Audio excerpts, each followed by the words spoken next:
ជំរាបសួរពុកម៉ែបងប្អូនទាំងអស់គ្នាពីឱសថបុរាណចំបៃពីអ្នកគ្រូសូមចែករំលែកពីជំងឺប្រមេះទឹកបាយមានផលវិបាកអ្វីខ្លះទៀតជាបន្តទៀតខណៈពេលដែលព្យាបាលជំងឺប្រមេះគឺងាយស្រួលបន្តិចការទុកវាចោលរយៈពេលយូរអាចនាំឲ្យមានផលវិបាកធ្ងន់ធ្ងរមួយចំនួនដូចខាងក្រោមគ្មានកូនចំពោះស្ត្រីជំងឺប្រមេះទឹកបាយអាចប៉ះពាល់ដល់ស្បូននិងបំពង់ដៃស្បូនជាលទ្ធផលគេហៅថាជំងឺរលាកអាងត្រគាកអាចបណ្ដាលឲ្យមានស្នាមនៃបំពង់ដៃស្បូនវាក៏បង្កើនហានិភ័យនៃភាពគ្មានកូននិងផលវិបាកនៃការមានផ្ទៃពោះដូចជាមានផ្ទៃពោះ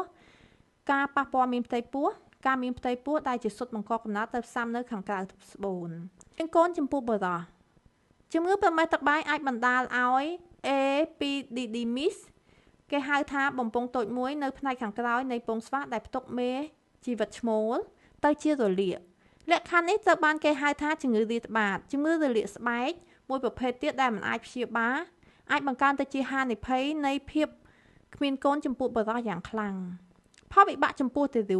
កដែលកើតជំងឺប្រមេះទឹកបាយពីម្ដាយមុនឬកំឡុងពេលកើតអាចវិវត្តទៅជាពិការភ្នែកការឆ្លងមេរោគឬដំបៅនៅលើស្បែកក្បាលការថយចុះហានិភ័យនៃជំងឺអេដជំងឺប្រមេះទឹកបាយធ្វើឲ្យអ្នកងាយរងគ្រោះនឹងមេរោគភាពស៊ាំគឺជាមេរោគដែលបង្កជាជំងឺអេដដែលអាចគំរាមកំហែងដល់អាយុជីវិតបញ្ហាបេះដូងនិងខួរក្បាលពេលដែលមេរោគចូលទៅក្នុងចរន្តឈាមហូរសន្ទះបេះដូងរលាកសន្លាក់ឬការហើមនៃស្រទាប់ខួរឆ្អឹងខ្នងឬខួរក្បាលអាចកើតឡើង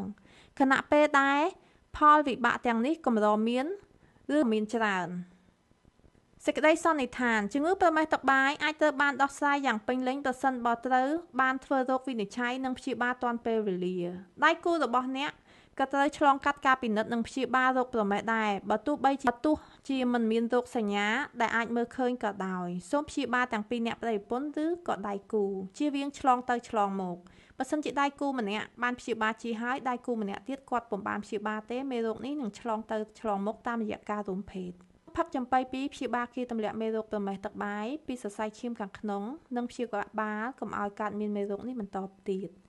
ប្រសិទ្ធភាពមើលឃើញប្រើចាប់ពី3ថ្ងៃឡើងទៅផឹកចំបៃពីពុកម៉ែបងប្អូននឹងបាត់រមាស់បាត់កាហាយបាត់ធ្លាក់សបាត់ហូរខ្ទុះបាត់ជំងឺកាមរោគបាត់ជំងឺប្រមេះជាដាច់ 100% ក្នុងរយៈពេលខ្លីតាក់ទងតាមលេខទូរស័ព្ទឬប្រអប់សារដើម្បីទទួលបានការប្រឹក្សាយោបល់បន្ថែមពីជំងឺប្រមេះនិងវិធីព្យាបាលដោយឱសថបុរាណចំបៃពីទំនាក់ទំនងពេកឱសថព្យាបាលផ្សិតធ្លាក់សរមាស់ឬពេកឱសថបុរាណចំបៃពី